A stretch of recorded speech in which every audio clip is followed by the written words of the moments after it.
Assalamualaikum warahmatullahi wabarakatuh. Izin memperkenalkan diri, Taruna Utama M. Oktopazi STB 3984 Prodi Teknik Pemasyarakatan A. Kali ini saya akan mereview jurnal tentang leadership style and servant leadership, kepemimpinan, gaya kepemimpinan dan kepemimpinan pelayan. Data jurnal internasional, volume dan halaman, volume 18 nomor 4 dan halaman 261 sampai 269. Tahun rilis Oktober sampai Desember 2018. Penulis Franco Gendorf and Sandstone. Reviewer M. Oktopazi tahun 2022. Tanggal 25 Mei tahun 2022. Tujuan penelitian. Tujuan dari jurnal ini adalah untuk membantu membawa kejelasan baik untuk apa gaya kepemimpinan dan kepemimpinan sebenarnya, serta mengidentifikasi atribut kritis kepemimpinan yang efektif. Tujuannya adalah untuk menunjukkan bahwa kepemimpinan pelayan memenuhi kriteria untuk kepemimpinan yang efektif dan berorientasi, sangat diinginkan untuk organisasi dari semua jenis dan industri di abad ke-21 dan seterusnya. Makalah ini akan dimulai dengan penjelasan singkat tentang pentingnya gaya kepemimpinan serta memberikan definisi kerja untuk gaya kepemimpinan dan kepemimpinan. Ini kemudian akan menyaring atribut kunci kepemimpinan yang efektif dan membawa kasus bahwa kepemimpinan pelayan memegang teguh tempat yang sah di antara gaya kepemimpinan lainnya. Hal ini dilakukan untuk memberikan konteks sejarah serta bagaimana dan mengapa kepemimpinan pelayan bekerja dan harus diterapkan dalam organisasi saat ini. Subjek penelitian jurnal ini dilakukan dengan cara studi literatur. Dengan demikian penelitian dilakukan dengan membandingkan berbagai macam literatur yang ada. Metode penelitian ini adalah kualitatif. Hasil dan pembahasan. Teori manajemen dan organisasi menunjukkan bahwa pendekatan yang paling tradisional memiliki kecenderungan untuk mengkonsolidasikan kekuasaan di antara beberapa orang dalam suatu entitas yang ada. Pada gilirannya diharapkan kepatuhan yang kaku di dalam dan di seluruh hierarki organisasi.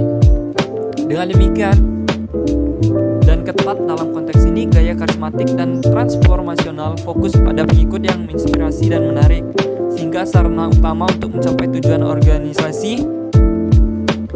Kombinasi asumsi filosofis serta bukti nyata dan empiris menunjukkan bahwa kepemimpinan pelayan tidak hanya bekerja, tetapi dapat disebut efektif dan diinginkan. Kepemimpinan pelayan bekerja karena menggabungkan elemen kepemimpinan yang efektif dan terbukti, namun kepemimpinan yang efektif tidak linear atau bukan bentuk komunikasi atau peristiwa satu arah. Sebaliknya, ini sangat interaktif. Gagasan kepemimpinan menjadi hubungan dua arah dapat membuat banyak gaya kepemimpinan kuno tidak efektif. Kepemimpinan pelayan semakin dilihat gaya kepemimpinan yang paling interaktif dalam hal keterlibatan pemimpin ataupun pengikut. Kelebihan dan kekurangan. Kelebihan jurnal ini adalah penjelasan yang rinci dengan sumber-sumber yang sangat banyak sehingga bisa mencakup dalam lingkup yang lebih luas. Sumber-sumber yang ada dibandingkan dengan detail sehingga pembaca bisa mengerti perbandingan antara suatu ide dan pemikiran dengan yang lainnya. Beberapa penjelasan menggabungkan bahasa yang cukup familiar dan mudah dimengerti, khayalan luas. Kelemahan jurnal ini adalah konteks pembahasan cukup berat dengan ada beberapa bahasa yang cukup tinggi, walaupun ada beberapa yang cukup mudah dimengerti sebagai penjelasannya.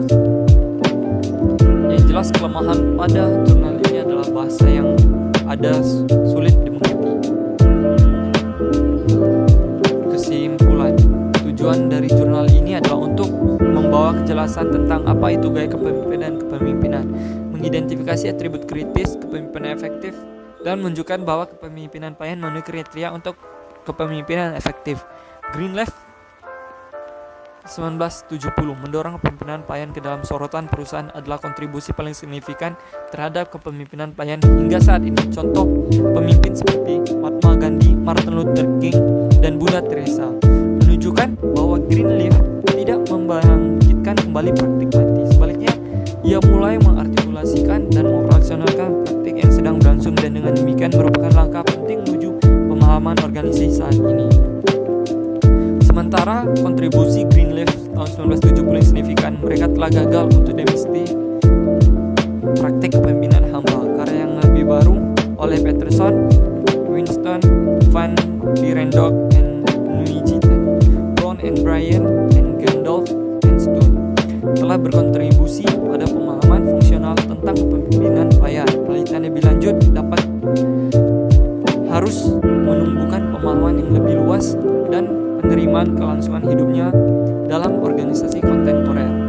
Saran, kita dapat mempelajari kepemimpinan untuk bisa menjadi kepemimpinan yang baik, namun sebagai seorang pekerja yang terlebih dahulu menjadi bawahan, kita dapat mempelajari kepemimpinan sebagai pelayan dan memimpin diri sendiri.